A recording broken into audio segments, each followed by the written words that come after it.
하늘에서 너희의 상이 큼이라. 하나님의 의를 지키기 위하여 핍박을 받을 때 오히려 즐거워하라.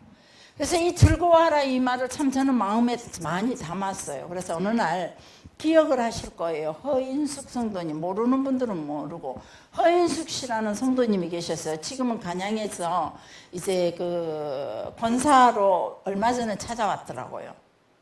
권사 임직 받는다고. 사모님 덕분에 예수를 믿었고, 그래서 권사 임직 받는다고. 근데 그 남편이 술집에서, 연양동 술집에서 여자들을 관리하는 직업을 가졌어요.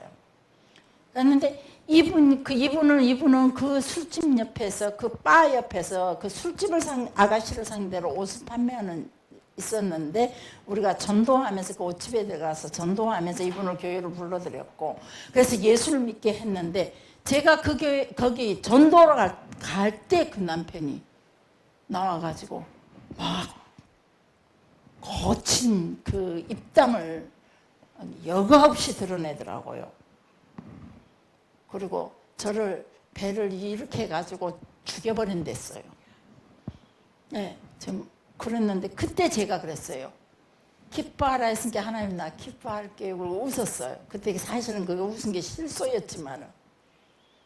기뻐서 웃는 게 아니었어요. 근데 그것을 핑계로 하나님 앞에 딱 그것을 가져다가 내가 기쁨으로 하나님 앞에서 제가 포장을 해서, 하나님 무슨 아시겠지만 너무 무섭기도 하고 기가 막히기도 하고 무한하기도 하니까 그냥 실수했지만 그래도 하나님 내가 지금 기뻐합니다. 억지로라도 웃습니다. 내가 주를 위하여 생명을 위하여 핍박을 받았으니 나 이거 감사합니다라고 억지로 이렇게 깨맞추기도 했어요. 자, 우리가 이런 일이 있을 때, 의를 이루고자 할 때, 하나님의 의를 이루고자 할 때 핍박이 반드시 있다. 그때 기뻐하라 그랬어요. 하늘의 상이 크다. 유대 랍비 문헌에 보면은 이 하나님과 인간의 관계 속에 상급이라는 내용과 그 상급을 받을 만한 대상에 대해서 참 많은 이야기들을 해주고 있어요. 그 중에서 613개의 율법 가운데서 478번째의 율법서에 보면은, 제가 이 613개의 율법책을 읽느라고 이만큼 두꺼운 걸 다 읽어 한 번씩 눈으로 쓱 읽어보느라고, 이은찬 집사님 같으면 아마 몇 개는 머릿속에가 담겼을 거예요. 근데 제 머리는 그 담지는 못하더라고요. 눈으로 읽고 그냥 돌아서면 또 싸르르 어디로 사라져버려요. 그것도 또 감사해요. 그래서 자꾸 또 보고 또 보고 또 봐지니까. 그래서 613개의 율법 가운데서 478번째더라고요. 그 율법서에 보면 동족을 향하여, 형제를 향하여, 그리스도 안에 있는 우리 교회 공동체를 향하여, 믿음의 형제들을 향하여 사랑과 정의를 나타내는 것에 있어서 너희는 멈추지 말아라 라는 계명이 있어요. 그래서 이런 내용도 하나님은 반드시 공의를 세우시고 그 다음에 용서와 긍휼을 베푸신다는 거죠. 사람들이 공의와 공의와 정의의 잣대로 하나님의 계명과 하나님 나라의 공동체의 의를 세우게 될 때 반드시 따라와야 할 것이, 그 공의와 정의를 가지고 사람을 잣대로 평가할 때 반드시 따라와야 할 것이 사랑이라는 것. 그래서 하나님의 공의가 우선이긴 하지만 공의를 먼저 세우고 그 뒤이어 바로 따라오는 것이 사랑이어야 된다는 거예요. 사랑이 먼저 앞서고 공의가 따라오면 안 된다는 거예요. 그래서 우리는 공의 안에서 하나님의 사랑을 이루는 자가 돼야 돼요. 하나님의 공의 안에서. 누군가 이런 말씀을 하셔요. 교회에서 설교를 하는데 너무 오늘 또 어떤 목사님 사모님이 우리를 만날 시간이 없다고, 오늘 또 만나러 왔더니 수요일 날이라고 교회 일찍 가버린다고, 뭐 그냥 두런두런 커피 한 잔 주면 좋겠구만은 그런다고 그러더라고요. 그래서 들어오십시오 그랬어요. 그리고 옷을 다 교회 오려고 차리고 나오다가 그러면 오십시오라고 했더니 들어오셨더라고요. 그분의 딸들의 자녀들이 근데요. 교회를 가보면은 교회 갈 데가 없대요. 왜 그러냐 그랬더니 전부 다 정치 이야기뿐이래요. 하나님의 말씀. 그런데 또 한 분이 전화가 왔고 이런 얘기를 해요. 교회에서 설교를 하는데 어떤 말씀을 주시든지 정치를 비유해 가지고 설교를 한대요. 너무 듣기 싫대요. 이거는 우리가 하나님의 공의를 제대로 세우지 않고 정치가 중심이 되어서 하나님의 공의를 정치 안에서 풀어가려고 하면 안 돼요. 무슨 말씀인지 이해하시죠? 우리는 반드시 하나님의 공의 아래서 혹시나 우리의 삶 속에서 우리의 삶을 풀어가는 것이지, 그걸 정치는 나와 상관없어요. 왜 상관없다는 말이, 우리는 또 정치 안에서 살아가고 있죠. 나의 삶이 정치에 속해서 살아가고 있더라고요. 거기에 대해서 내가 때로는 피해를 입기도 하고, 때로는 이득 있는 삶은 크게 없었지만 이득을 얻기도 하죠. 정치도 우리에게 아주 중요해요. 정치에 속해 있는 백성들이 잘 사느냐 못 사느냐 아주 중요하죠. 그러나 하나님의 말씀, 그 공의를 정치를 가지고 풀어간다는 것은 옳지 않다 이 말이에요. 그거는 하나님의 공의가 아니다 이 말이에요.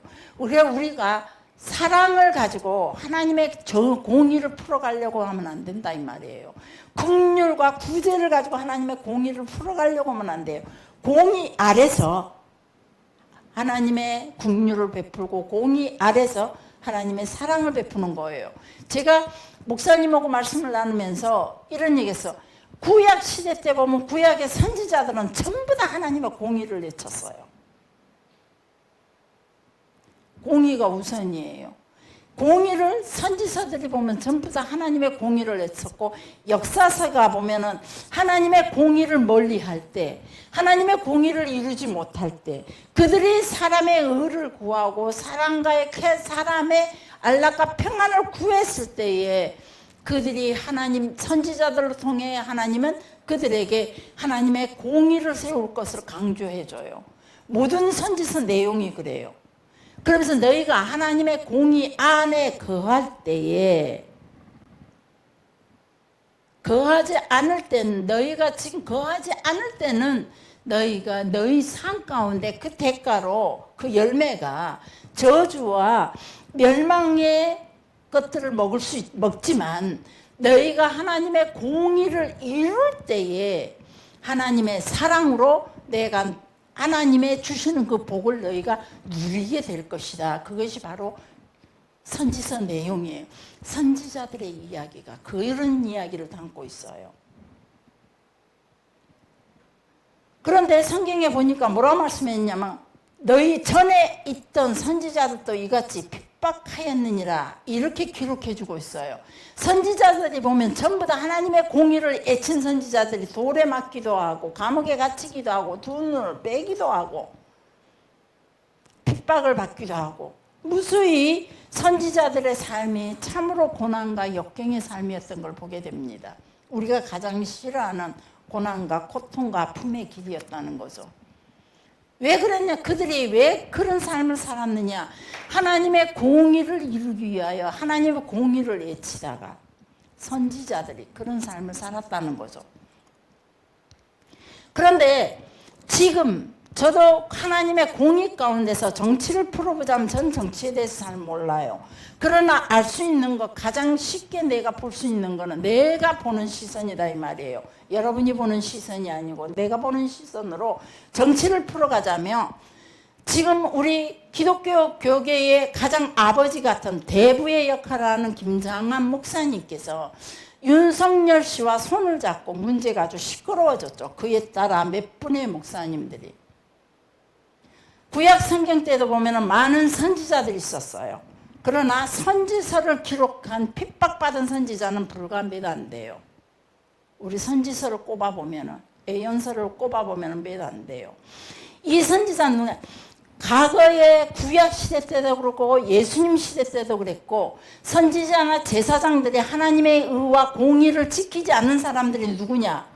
배부른 저 위쪽에 있는 그들은 다 정치와 손을 잡았어요. 선지자들도 마찬가지예요. 그래서 오히려 에레미야를 공격했고 오히려 하나님의 공의를 세우고자 애치는 선지자들을 핍박했어요.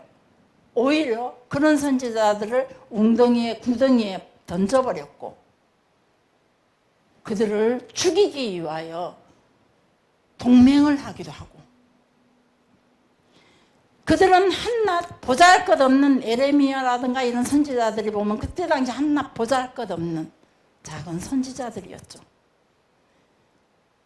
그러나 정치와 관련되어 있는 선지자들, 위에서 부를 누리고 힘을 가지고 있는 선지자들, 하여튼 종교계의 대부들이 보면은 대부분이 정치와 손잡고 있다 이 말이에요.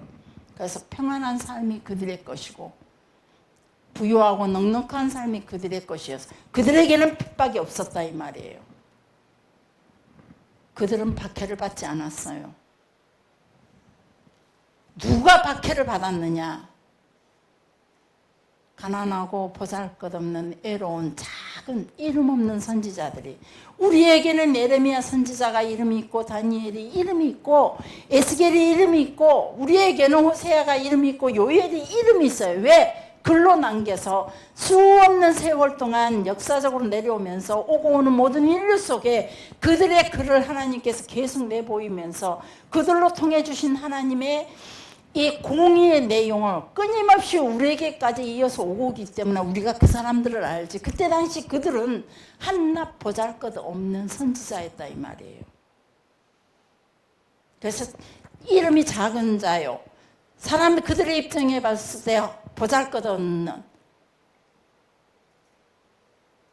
그런 사람들이었기에 아마 조영기 목사, 김장환 목사님이 이 일로 정치 속에서 하나님의 의를 세우기 위하여 한마디 아니면 그 주변에 있는 목사님, 큰 교회 목사님들이 누구 한 분이라도 하나님의 공의를 외치는 사람이 있다면 진짜 난리가 났을 거예요. 누군가가 듣는 사람이 있었을 거예요. 왜 그러냐? 그들의 힘이 있고 그들의 권세가 있고 그들의 이름이 있기 때문에.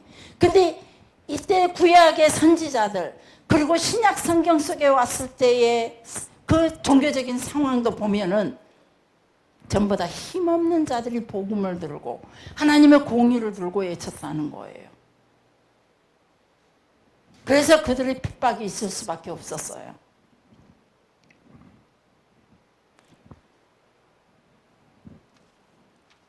그래서 너희 전에 선지자들도 이같이 핍박을 많이 받았다는 거예요. 선지서의 모든 내용이 하나님의 공의를 세우는 내용들이에요. 여러분 차근차근 이 성경을 다시 한번 읽어보세요. 하나님의 뜻은 이런 것이었고 하나님의 생각은 이런 것이었고 하나님의 마음은 이런 것이었고 너희를 향한 하나님의 계획은 이런 것이었다. 그러니 너희는 이 계명 안에서 이 하나님의 뜻 안에서 하나님이 말씀하시는 것 안에서 너희가 거하라 행동하고 하나님의 공의를 먼저 세워라.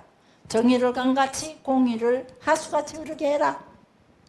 그럴 때 내가 너희에게 약속한 그 복이 너희 삶 속에 흐르게 하리라. 나가도 복을 받고 들어가도 복을 받고 계명을 지키는 자가 말씀에 순종하는 자가 나가도 복을 받고 들어가도 복을 받고 말씀을 지키는 자가 순종하고자 애쓰는 자가 하나님의 공의를 세우기 위하여 욕을 먹을지언정 혹시 사람을 잃을지언정 그래도 하나님의 공의를 지키는 자가 하나님께서 그들에게 복을 내리사 그가 심지 않은 나무에 가시를 먹게 될 것이며 그가 짓지 않는 집에서 살게 될 것이며 하나님께서 그들의 모든 가수원의 모든 나무들이 그들이 심는 모든 작물들이 그들이 키우는 모든 짐승들이 나가도 들어가도 복을 받으며 풍성한 복으로 이삭에게 주셨던 100배의 축복도 역시 아끼지 아니하겠노라고 약속하신 것이 바로 이 선지자들의 글이라 이 말이에요. 공의를 지키는 자에게 공의를 드러내는 자에게 공의를 즐거워하는 자에게. 그래서 우리는 하나님의 공의를 먼저 지킬 줄 알아야 된다 이 말이에요. 절대 우리의 자녀, 나와 우리 자녀 관계 속에서, 나와 이웃의 관계 속에, 부부 관계 속에서 우리는 공의가 우선이라는 거예요. 그래서 이런 이야기를 목사님과 같이 하니까, 여보, 나는 걱정 없어. 나는 공의잖아. 장난이 무슨 뜻인지 모르시죠? 네, 나 지난번에 얘기해줄게. 우리 목사님 이름이 어렸을 때 이름이 공이라고. 이제서 웃으시죠. 목사님 어렸을 때 이름이 남공이었어요. 그래서 공이라고. 그러니까 여보 나는 걱정하지 마. 난 공이야. 그러더라고. 그래서 하나도 안 웃겨요. 그랬어. 네, 자, 구약 시대 때나 예수님 시대 때 이름 있는 권위 있는 큰 선지자들은 다 정치와 함께 그들이 손잡고 갔어요. 지금도 마찬가지예요. 큰 교회 다 정치와 손잡고 가고 있어요. 그런데 이름 없는 선지자들이 하나님의 공의를 세웠지만 그들은 결코 듣지 않는 거예요. 우리는 이 땅에 살아가기에 우리 작은 자들은, 하나님의 큰 자들은, 많이 가진 자들은 하나님의 공의를 지키기에 너무나 많은 것들을 손에서 놔야 돼요. 너무나 많은 것들을. 잃어버릴 게 많은 것 같아요. 잃어버릴 게 별로 없는 몸뚱이로 살아온 우리들은, 그죠? 잃어버릴 게 없는 우리는 그냥 하나님의 공의를 지키기에, 그럴 때 하나님이 우리의 삶에 천대에 수천대에 이르도록 하나님의 복이 우리 자손에게까지 이른다 그랬어요.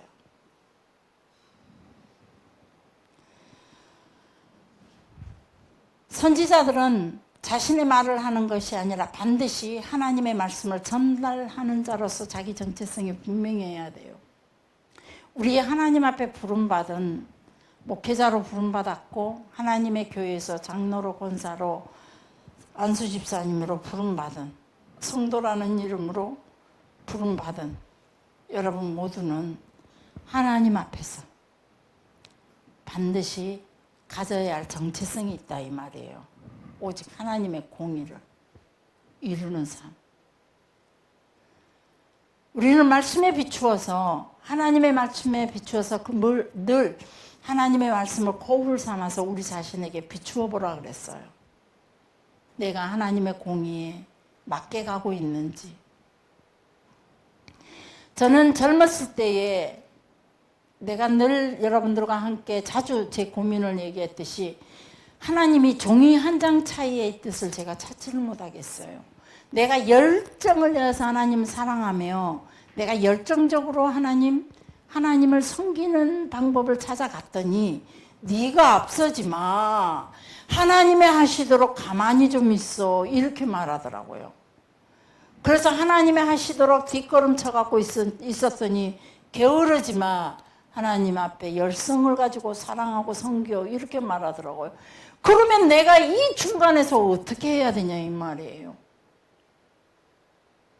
하나님의 공의는 어디까지이며 하나님의 사랑은 어디까지이며 내가 순종하고 나아가는 길이 어느 종이 한 장 차이의 길에서 내가 어디까지가 내가 순종하고 나아가는 순종의 딸인지 아니면 어디까지가 내가 앞서지 않는지 이 종이 한 장 차이의 이 막에서 내가 분간을 못 알았어요.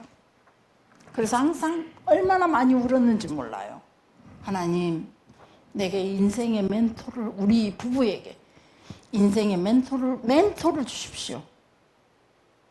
목사님이 사람을 사귀는데 그렇게 환하게 마음을 열고 다가가는 성품이 아니었고 저도 그랬어요. 둘 다 교인들이 오면 김준기 집사님 교회에 있을 때 그랬죠. 오래됐죠. 어서 오세요 해놓으면요. 교인들이 와서 갈 때까지 교인이 오시면 어서 오세요 그리고 사택으로 드리고 간식이며 이렇게 이제 내놓고 그때부터는 저희 부부는 입을 닫고 있어요. 그러면 그분들이 교인들이 와가지고 뭐라 떠들다가 아 그래요 저는 맞장구만 쳐줘요. 목사님은 소리 없이 들으시기를 하셔요. 그럼 제가 그게 답답해요. 그래서 목사님을 딱 찔러요. 대꾸를 좀 해주라고. 근데 목사님이 그 대꾸도 안 하셔요. 그냥 이 자세로 들어주기만 들어주고. 그럼 교인들이 갈 때 제가 너무 무안해요. 둘 다 말이 없으니까. 그래서 이제 제가 그때부터 연구를 하기 시작했어요. 저기 곡성 신전이라는 동네가요. 깔끔하게 동네예요. 돌도 많고 천수답도 많아요. 그래서 이제 오면은 생각하기 시작을 해요. 집사님네 지금 오늘 무슨 생각을 하냐. 지금 비가 많은가. 뭘 질문을 할까. 이 집사님네는 천수답이 있어. 이제 쫙 그 집 상황을 살피기 시작해요. 살피고 이 집이는 쫙 삼문당 거진 이 성미 집 위쪽으로 해가 농사가 있으면 그건 천수답이거든요. 그럼 물어요. 집사님 요즘 비가 왔나 안 왔나 생각 비가 안 오거든요. 집사님 비도 안 오는데 농사 어떻게 해요? 그래요. 그러면 뭐 이렇게 했습니다. 그럼 또 입장을 해요. 둘. 할 얘기가 없어요. 그럼 또 생각을 해요. 저는 이 집이 자녀가 서울에서 살고 있지. 또 이제 생각을 하기 시작해요. 요즘 서울 자제분은 연락이 옵니까? 라고 물어요. 그럼 뭐 이러고 있답니다. 그러면 또 할 말이 없어요. 또 제가 맨날 이런 거 연구하다가 그래갖고 말이 많아집니다. 그거 연구하다가 말 많아졌어요.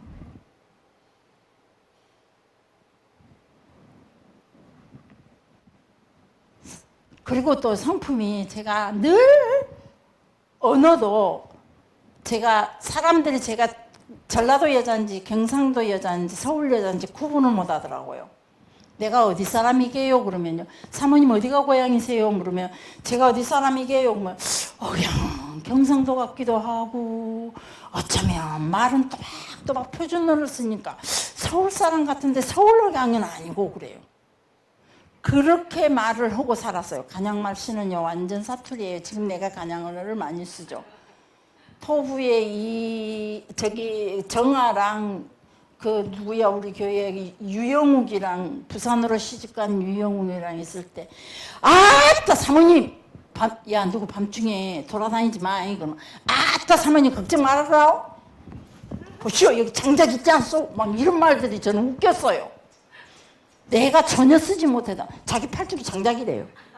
그래서 누구도 못 건든대요. 그 밤중에. 잘 알죠. 그 사람 걔네들 성품들. 지금도 가면 아따 사모님 이러거든요. 정아가. 그죠? 아따 사모님 지금도 그래요. 내가 미용실 하고 있잖아요. 아따 사모님 머리 예쁘게 만들어주면 사모님 왜 그리 머리를 엉망으로 해갖고 다녀요. 나한테도 아따 소리하지 마시오. 내 솜씨 아니요. 그래. 자기가 쳐놓고 자기 솜씨 아니래요. 내가 엉망으로 하고 다닌다고. 이렇게 말을 걸치게 해요. 이 친구가. 그걸 흉내내다가 나가 사투리를 써버렸어요. 진짜 표준말 썼어요. 아니에요. 믿어야 돼요. 믿을지어다. 자, 우리 그랬더니 이제 말이 막 이렇게 엉망이 돼버렸어요. 그래서 지금 사투리를 안 쓰면은 말이 생각이 안 나요. 그리고 해가 좀 잘라요.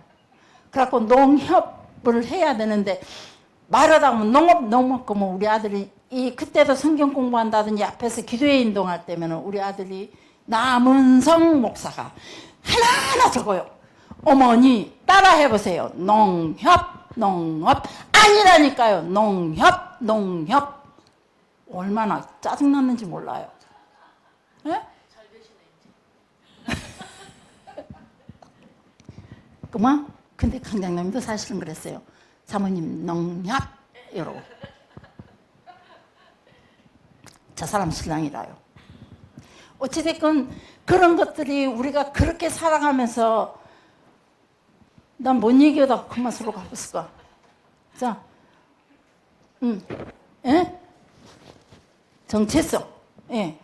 하나님의 정체성을 우리는 내가 어떤 존재라는 걸 알게 될 때 우리는 그 정체성 내가 어떤 내 삶이 됐든지 간에 내 정체성을 알게 될 때는 자신감이 붙더라고요. 나중에 그 많은 말들의 훈련을 해봤고 행동의 훈련을 해봤지만 내가 정체성이 딱 서지 못하니까 사모라는 이름은 과거에 우리 한국교회는요 사모가 나서면 안 돼요. 뭐 그것 때문에 많이 힘들어했죠 제가. 그리고 또 암탉이 울면 집안이 망한다고. 그래서 다른 교회 장로님들, 우리 교회 소문을 듣고 다른 교회 장로님들이 오면 그때부터 얼기 시작해요. 왜? 남성이 목사 사모 똑똑하더라. 이 소리가 저는 너무 괴로웠거든요. 그래서 그게 좋은 평가가 아닌 안 좋은 평가로 너무 많이 나왔기 때문에. 근데 여러분들이 기도하면서 하나님께서 제게 이렇게 말씀하셨어요. 환상 가운데서 제게 보여주시면서 목사님은 긴 목사 가운들을 입고 딱 손 열어갖고 이렇게 가고 있어요. 그럼 가다가 뒤에 처진 너울같이 처진 그 뒤에 가운에 자락이 뒤에 돌에나 요리 착 뭐인가 걸리면은 안 가버려요, 목사님. 그럼 내가 쫓아가서 그걸 치켜 올려주면 또 가더라고요. 가다가 앞에가 돌무더기라도 있다든지 뭔 장애물 있으면 또 안 가버려요. 그럼 제가 앞으로 쫓아가서 또 그 장애물을 치웠어요. 환상으로 이걸 제가 계속 왔다 갔다 기도하는데 계속 왔다 갔다 하는 거예요. 그래서 화가 났어요. 하나님 나한테 왜 이러세요? 한국교회는 여자가 나서면요, 제가 똑똑하죠. 그게 뭔 뜻인지 알았거든요. 한국교회는 여자가 나서면요, 암탉이 울면 집안이 망한대요. 똑똑하다 소리 들어요. 저도 남편 뒤에 숨어서 조용하니 아내로 밥만 해주면서 기도하면서 그렇게 조용하게 살고 싶어요 그랬어요. 그러고 울었더니 그때 하나님께서 주시는 응답, 며칠을 얼마나 울었는지 몰라요. 그랬더니 하나님께서 내게 주신 응답이 뭐냐면 내가 너를 위하여 사람을 붙여주리라 그랬어요. 그랬는데 그러고 나서 우는데 남은석 목사가 뒤에 와가지고 살면서 나 혼자 강대상에서 울고 기도하는데 손을 딱 이리 얹고 기도를 하더라고요. 나 등에다 얹고. 남은석 목사가 기도를 하더니 어머니 지금까지는 어머니가 구정물에 손을 얹었지만 엮고 살았지만 지금부터는 앞으로는 하나님께서 그것을 안 하도록 해주신대요. 그러더니 이미용 권사랑 나서 갖고 밥 하더라고 주일날. 처음에는 밥 안 했거든요. 근데 나중에 이미용 권사랑 나서 갖고 당신들이 주일날 밥을 하기 시작했어요. 그래서 대자 교회에서 섬기는 일을 구중물에서 벗어났어요. 그러면서 또 기도하면서 이런 기도를 해요. 하나님께서 어머니를 위해서 어머니를 돕는 자 왼손과 오른손을 보내시겠답니다. 어머니에게 물질을 섬기는 자를 보내주신답니다. 그래서 그 물질을 섬기는 자들에게 반드시 하나님께서 그를 몇 배로 갚아주신답니다. 이런 기도를 막 하는 거예요. 그럼 제가 가만히 있다가 막 기록하기 시작했어요. 전 자다가도 일어나서 어떤 영감이 딱 떠오르면 일어나 기록하거든요. 근데 그 기록들이 그대로 이루어지고 있어요. 신기하게. 하나님, 어머니가 나이 들어 먼 훗날에 엄청난 돈을 만진대요, 제가. 그 돈을 제가 쉬다가 기도를 하다가 세지를 못 하겠던가 봐요. 그럼 잘 모르겠어요. 그러고 끝내버리더라고요. 이게 뭔지를 잘 모르겠어요. 그러더라고요. 끝내버리고. 또 그러면서 그 기도하는 내용들이 그때 은성이가 했던 기도가 지금도 종종 제가 한 번씩 그 기도했던 내용들을 보거든요. 그러더니 그 뒤에 또 이제 교인들이 말하기 시작해요. 사모님이요 사자 같았어요. 기억나시오? 누가 말했는지? 본인들은 기억하시오. 거짓말은 아니니까. 했던 사람들. 자, 사모님이 사자같이 훅 뛰어서 절로 가서 깡 물고 오고 여기가 위험하면 또 훅 뛰어서 깡 물고 오고 그러더래요. 사자 같은 게 이 점잖은 여자가 천상의 여자의 체질과 여자의 성품을 가지고 태어난 나에게 사자 같다 그러니 그것도 또한 기분이 별로 안 좋았어요. 그러더니 이제 하나님께서 저를 훈련시키기 시작했죠. 노숙자 속으로 뛰어들게 하더니 그 속에서 남자들 속에서 제가 그때 이제 성품이 바꿔지기 시작했어요.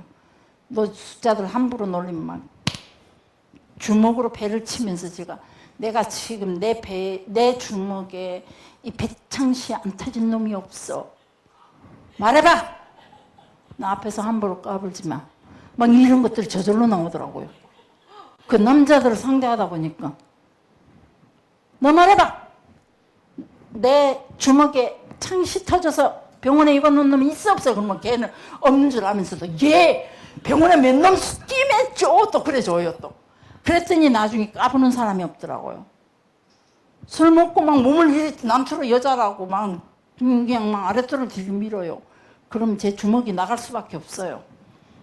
근데 하지 마세요 이러면요, 저는 거기서 죽어요. 그러니까 이제 거기서 그러지만 하나님께서 그렇게 교육하기 시작하면서 수없이 못나고 어리석고 유약했던 나를 하나님 참 많이도 훈련시키셨어요. 그러면서 이제 하나님 마지막 저를 하나님의 보좌 앞으로 부르셨죠. 그리고 내가 얼마나 어리석게 살아왔는지, 하나님의 공의가 어떤 것인지, 하나님의 뜻이 무엇인지, 하나님의 인간 세계를 가지고 있는 우리를 향한 하나님의 꿈이 어떤 건지, 내가 잘 먹고 잘 살고 내 자녀들이 이름 있게 뛰어나고 세상 속에서 머리가 되고, 그래서 그게 하나님의 은혜요 라고 고백하는 이것이 하나님의 공의가 아니라는 거예요. 내가 지금까지 이렇게 부자로 살았던 거는 하나님의 은혜여서 이게 하나님의 은혜가 아니다 이 말이에요. 하나님의 나라를 세우며 하나님의 공의를 세우며 하나님의 뜻이 무엇인지를 알고 그 뜻대로 행하고 살아가는 그것이 하나님의 공의라는 거예요. 그게 하나님의 꿈이요, 그게 하나님의 비전이에요. 하나님의 교회가 하나님의 꿈을 쫓아가는 청소년들을 깨우기 시작했죠. 잘 먹고 잘 살아야 돼. 너희가 변호사가 되고 너희가 판사가 되고 너희가 의사가 되고 정치를 잡아야 돼. 그래서 하나님의 의로움을 그곳에서 전해야 돼. 절대 그곳에서는 하나님의 의 전할 수가 없어요. 정치와 손다는 순간, 부를 소망하는 순간 우리는 죄인이 돼버리더라고요. 내가 서 있는 이곳에서 우리가 하나님의 의를 잡기 위해서, 공의를 이루기 위해서 내 삶으로 통해 하나님의 정의가 하수같이 흐르도록 우리가 지금 말씀에 순종하여 말씀을 거울 삼아 어느 게 하나님의 뜻인지 찾아가며 알아가야 된다는 거예요. 우리는 또 성경을 문자적으로만 이해를 하고 문자적으로만 받아들여요. 좋은 것만 선택하려고 해요. 좋은 말씀은 내가 취하고 저주받는 얘기는 저만큼 던져놓고 보지를 않아요. 내 말로 안 받아. 나에게 주신 하나님의 공의로 받아들이지를 못해요.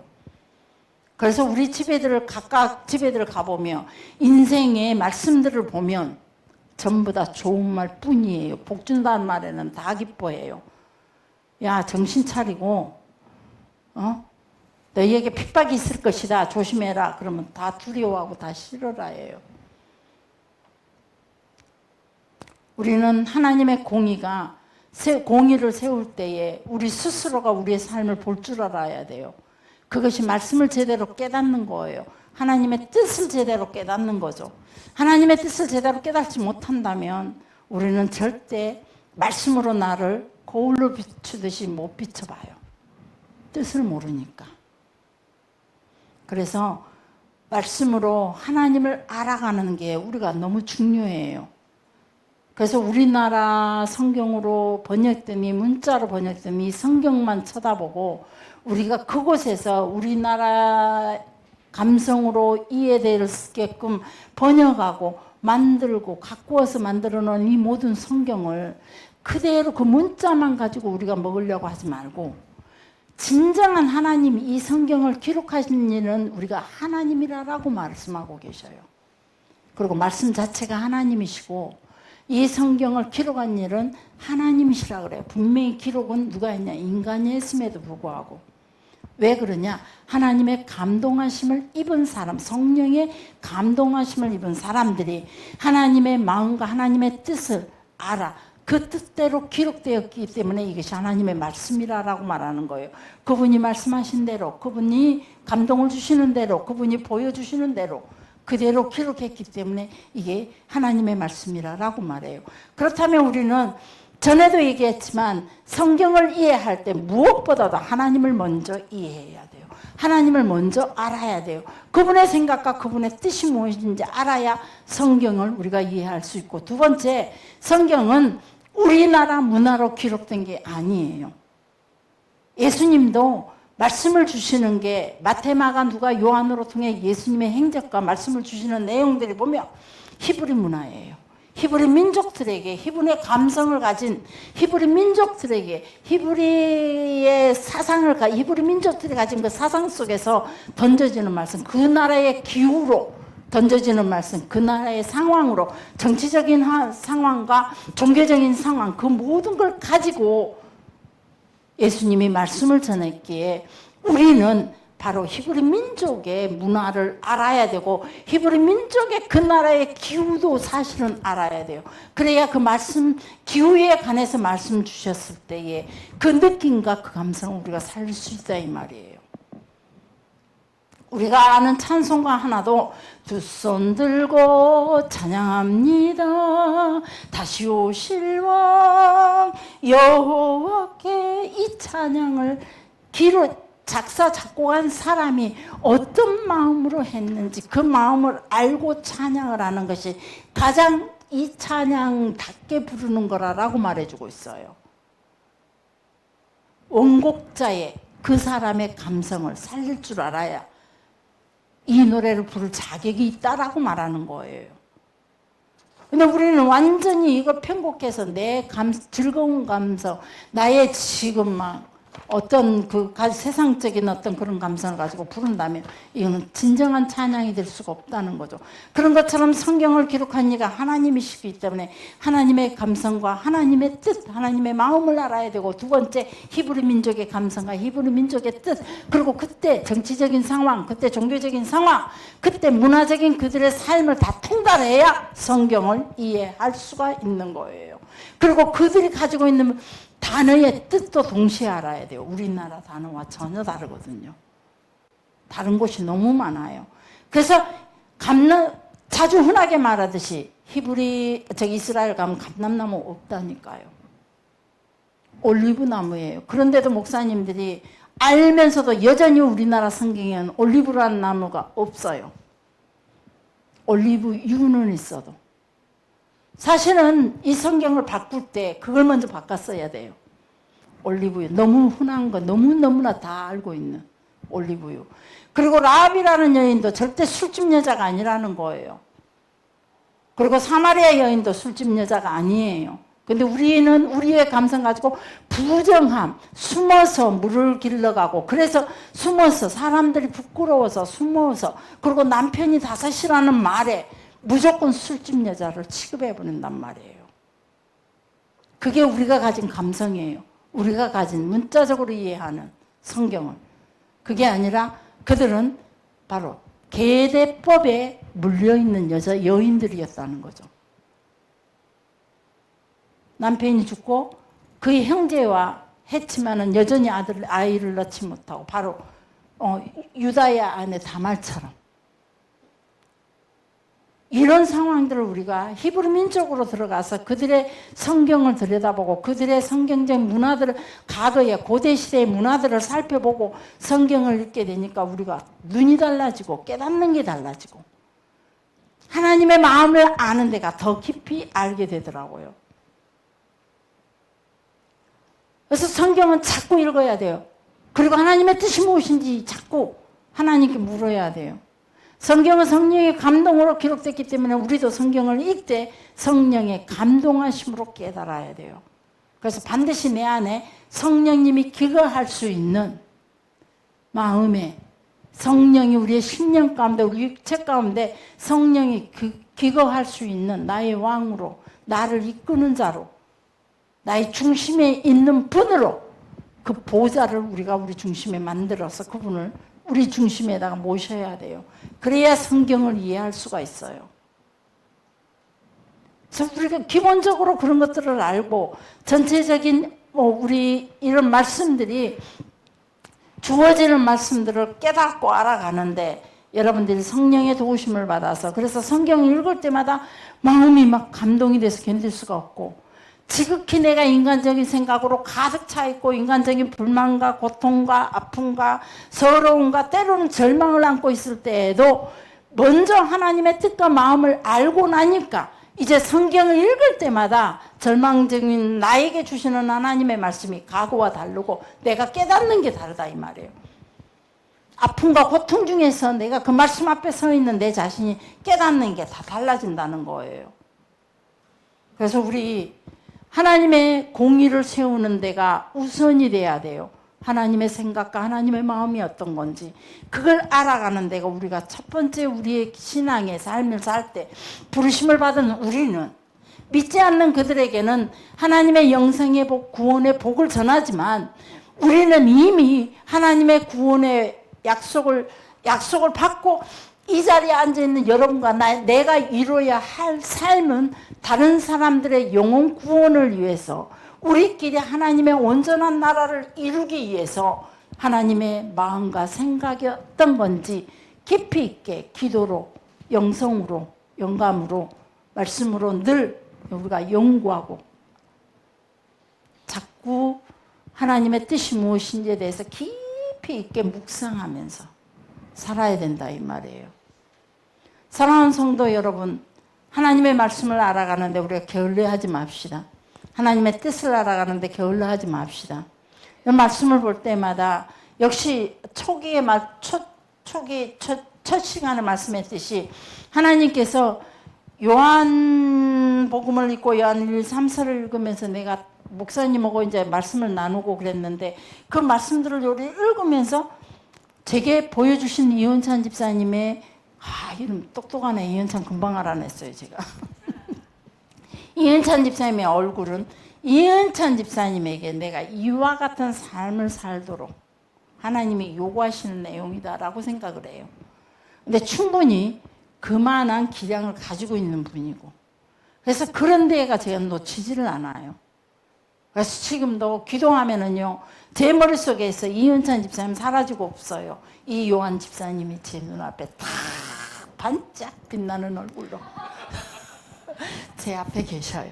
늘 기도하면 제 앞에 반짝. 권사님은 그렇게 안 빛나요. 아유, 오직 빛나는 그분은 우리 교회 그분뿐이에요. 그래서 너무 막 저는 기분이 활짝해져요.